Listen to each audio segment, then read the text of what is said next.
Hello दोस्तों, Radhe Radhe. Monika biology classes में आपका हार्दिक स्वागत है।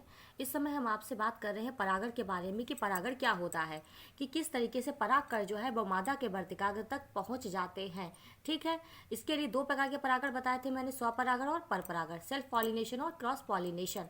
लेकिन आज हम बात करेंगे पर परागण के लाभ तथा हानि। जो पर परागण होता है जिसमें एक पुष्प के परागकण उसी जाति के दूसरे पौधे पर लगे पुष्प के वर्तिकाग्र पर पहुंचते हैं, तो इसे हम पर परागण कहते हैं। ठीक, यानी कि एक पुष्प के परागकण है वो दूसरे पौधे पे पहुंचेंगे। तो इसके लिए पर परागण से कुछ लाभ भी होते हैं, कुछ हानियां भी हो जाती हैं। तो क्या लाभ है और क्या हानि है? देखो बेटा, यहाँ से सबसे ज़्यादा आपका क्वेश्चन पूछा जाता है, ये जो है ये आपसे यहाँ से आपका 3 नंबर का क्वेश्चन पूछा जाएगा, यानी लघुत्तरी में पूछा जाएगा, या कभी कभी ये दीर्घोत्तरी प्रश्न भी आपका यहाँ से बनता है कि पर परागण के लाभ तथा हानि का वर्णन कीजिए। इस तरीके से यहाँ से क्वेश्चन आपका पूछा जाएगा। ठीक, कि पर परागण के लाभ और हानि क्या है। ठीक है, तो आपको बताया था पर परागण क्या होता है। इसमें एक पुष्प के परागकण उसी जाति के दूसरे पौधे के पुष्प के वर्तिकाग्र पर पहुंच जाते हैं, यानी कि यहाँ एक पेड़ के जो परागकण थे वो दूसरे पर पहुंच गए। ठीक, तो उसे हम कहते हैं पर परागण। तो पर परागण में क्या क्या लाभ होंगे, क्या क्या हानियां होंगी, देखते हैं। तो देखिए, पर परागण के लाभ, ठीक, पेपर में आता है तो लाभ डाल के लिखेंगे और हानि डाल के लिखेंगे कि हानियां क्या क्या होंगी। ठीक, तो पहला लाभ देख लेते हैं क्या क्या इसके लाभ है। ठीक है, तो लाभ में पहला पॉइंट है, पर परागित पुष्पों से बनने वाले फल बड़े, भारी एवं स्वादिष्ट होते हैं। अब देखो, पर परागण से देखो क्या क्या फायदा हुआ। यहाँ से फायदा भैया देखो, किसी चीज़ से फायदा होता है तो हानि भी होती है। तो यहाँ से फायदा क्या होगा, जो पर परागण से जो फल बनेंगे वो कैसे होंगे, बड़े होंगे। यानी कि फल कैसे हैं, बड़े बड़े हैं, बड़े ही मीठे स्वादिष्ट हैं, भारी हैं, यानी कि अच्छी क्वालिटी के हैं। ठीक, तो पर परागण से जितने भी फल बनते हैं वो बड़े होते हैं, भारी होते हैं, स्वादिष्ट होते हैं। ऐसा क्यों होता है? क्योंकि पर परागण में जो परागकण हैं वो उसी जाति के पौधे पे पहुंच जाते हैं, या कभी कभी किसी दूसरी जाति के भी पौधे पे पहुंच जाते हैं। भाई हो सकता है कि परागकण जो है वो अच्छी क्वालिटी वाले वर्तिकाग्र पर पहुंच गए। ठीक है, तो उसमें क्या होगा, दो दो पौधों के आपस में क्वालिटी मिल गई। जब दो की अच्छाइयाँ मिल जाती है तो कोई चीज़ बहुत अच्छी हो जाती है ना। तो इसमें भी यही है, जब एक पुष्प के परागकण जब उसी जाति के या दूसरी जाति के पुष्प के वर्तिकाग्र पर पहुंच जाएंगे तो भैया दो दो क्वालिटी के गुण आ गए, उसके अंदर बहुत सारी क्वालिटीज़ आ गई भैया, दो दो पौधों की चीज़ें आ गई। तो क्या हो गए, ऐसे में जो फल बनेंगे वो कैसे होंगे, बड़े होंगे, भारी होंगे, स्वादिष्ट होंगे, मीठे होंगे, बहुत बढ़िया होंगे। ठीक है, तो ये होता है पहला पॉइंट इसका, पर परागण का लाभ। ठीक, तो पर परागित पुष्पों से बनने वाले फल बड़े, भारी एवं स्वादिष्ट होते हैं। ठीक है, अब दूसरा पॉइंट देखिए, इसमें बीजों की संख्या अधिक होती है। जब भैया अच्छी क्वालिटी के पेड़ पौधे बीज बन रहे हैं तो फिर बीज भी ज़्यादा ही होंगे। ठीक, तो इसमें जो बीजों की संख्या क्या होगी, अधिक होगी। इससे जो बीज बनेंगे वो कैसे होंगे, ज़्यादा होंगे। ठीक, तीसरा पॉइंट है, पर परागण से उत्पन्न बीज बड़े, भारी एवं स्वस्थ होते हैं। अब भाई देखो, दो दो पौधों की क्वालिटी एक में आ रही है। ठीक है, दो दो जातियों के गुण आपस में मिल रहे हैं, अच्छी क्वालिटी बन रही है, तो इसके लिए क्या होगा, जो बीज बनेंगे वो कैसे होंगे, बीज बड़े बड़े बीज होंगे, भारी होंगे, ठीक, और स्वस्थ होंगे, अच्छी क्वालिटी के होंगे, स्वस्थ होंगे, हेल्दी होंगे। ऐसा नहीं है कि जरा सा बोया मिट्टी में तो पता लगा पके ही नहीं, बेकार हो गए। तो ऐसा कुछ नहीं होगा। तो पर परागण से उत्पन्न बीज कैसे होते हैं, बड़े होते हैं, भारी होते हैं एवं स्वस्थ होते हैं। ठीक है, ये तो भैया अच्छाइयाँ इसकी हैं। ठीक, तो ये 3 पॉइंट हो। चौथा पॉइंट क्या है, इन बीजों से उत्पन्न पौधे अच्छी नस्ल के होते हैं। ठीक है, जो पर परागण से जो उत्पन्न जो पौधे बनेंगे वो अच्छी नस्ल के होंगे।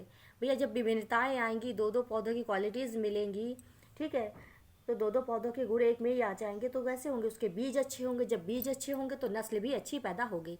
ठीक, तो ये इसका चौथा पॉइंट हो गया। पांचवा पॉइंट क्या है, इनसे तैयार जो पौधा होता है वो नई जाति का होता है। अब भाई जब एक पौधे के परागकण दूसरे पे पहुंचे और दूसरा दूसरी जाति का है तो क्या होगा, एक नई जाति बनकर तैयार हो जाएगी। दोनों के गुण आ गए, जब दोनों के गुण आ गए तो क्वालिटीज उसकी विभिन्नताएं उसमें आ गई, विभिन्नताएं आने से क्या हुआ, नई जाति बन गई। ठीक, यानी कि जो मेन पौधा था उसके भी गुण आए, दूसरे वाले पौधे के भी गुण आए, और फिर बनकर क्या हुआ, एक नई जाति बनकर तैयार हो गई।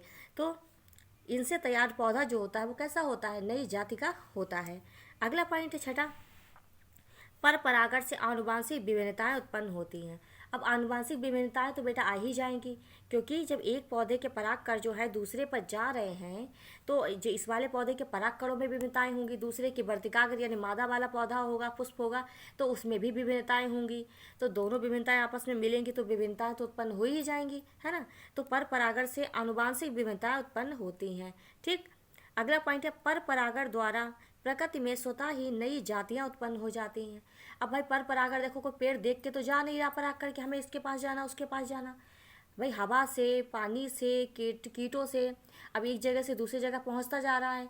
ठीक, अब ये यहाँ से उड़ा दूसरे पौधे पे पहुंचा, दूसरे पौधे पे पहुंच के क्या हुआ, उसको जाके निषेचन कर दिया वहाँ जाके, तो नया पौधा नई जातियाँ बन गई। तो अपने आप ही नई नई जातियाँ बनती चली जाती हैं, जिस पौधे से जुड़ेंगे उसके साथ नई जातियाँ बन जाएंगी, है ना। तो पर परागण द्वारा प्रकृति में स्वतः ही अपने आप ही नई जातियाँ उत्पन्न हो जाती हैं, जिनसे नए गुणों का जिनमें क्या होता है, नए नए गुणों का समावेश होता है।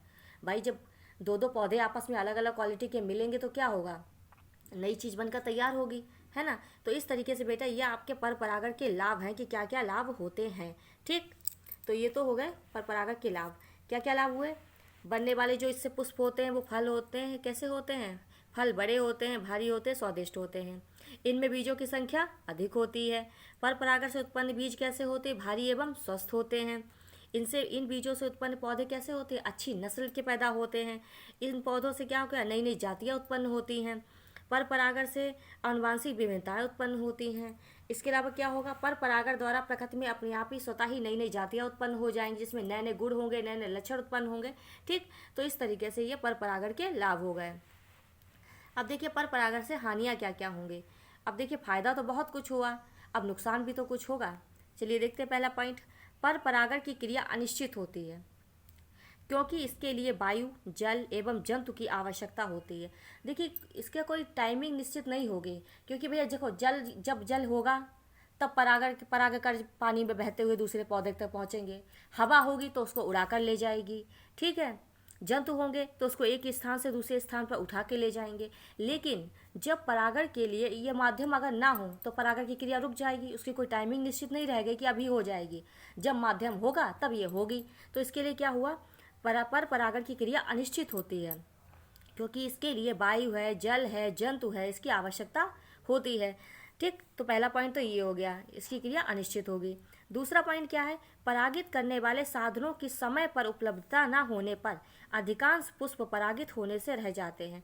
अब देखो ये भी समस्या है, अगर समय पर माध्यम नहीं है, यानी हवा, पानी, जल, कीड़े मकोड़े जो भी चाहिए, अगर ये समय पर माध्यम ना मिल पाए, पता लगा परागकण बनकर तैयार हुए और जैसे ही परागकण बनकर तैयार हो रहे हैं लेकिन माध्यम नहीं है, तो फिर ये जाएंगे कैसे, तो परागकण क्या होंगे, बेकार हो जाएंगे।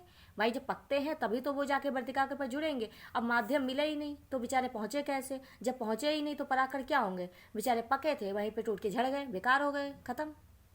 ठीक है, तो परागित करने वाले साधनों की समय पर उपलब्धता नहीं होने पर क्या हो जाएगा, अधिकांश पुष्प परागित होने से रह जाएंगे।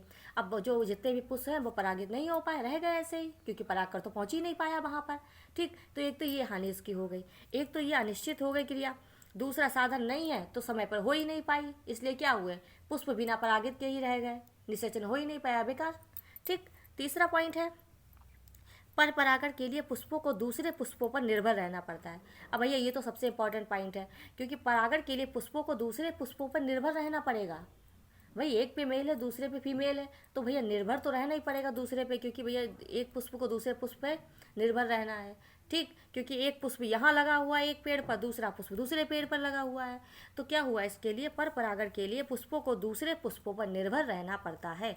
ठीक, तो ये इसकी हानियाँ हो गई। तो यहाँ से बेटा आपको बताया है कि लॉन्ग क्वेश्चन बनेगा, यहाँ से आप इसे तैयार करिए कि पर परागण के लाभ तथा हानि का वर्णन कीजिए, या फिर पर परागण के लाभ तथा हानि के बारे में बताइए। इस तरीके से क्वेश्चन यहाँ से बनता है, आप इन्हें तैयार करिए। आशा करते हैं आपको हमारा वीडियो अच्छा लगा होगा। हमारे नोट्स आप पढ़ते रहिए, जितना बताया जाए उतना पढ़ते रहिए, रिवीजन करते रहिए, आपके एग्जाम्स बहुत अच्छे होंगे। अभी से आप फटाफट एग्जाम की तैयारी शुरू कर दीजिए, क्योंकि एकदम तो बेटा कुछ भी नहीं होता, इसलिए आप इन्हें तैयार करना शुरू कर दीजिए। अगर अभी तक आपने हमारे चैनल को लाइक और सब्सक्राइब नहीं किया है तो फटाफट कर लीजिए। धन्यवाद।